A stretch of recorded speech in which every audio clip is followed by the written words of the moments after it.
ساعت 5:30 صبح آفتاب تازه داره طلوع میکنه، همه خوابن. گفتم تو هوا خنکه یه سر برم مزرعه یه خورده گوجه بچینم بیارم برای صبحونه یه املت مشتی درست. بیایم با هم بریم مزرعه.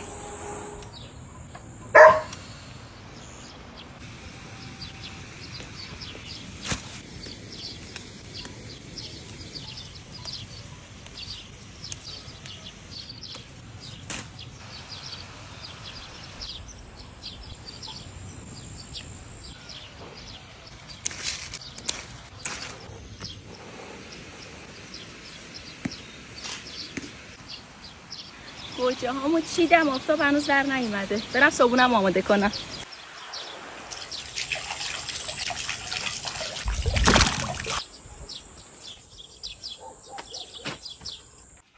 تیت تیت تیت تیت تیت تیت.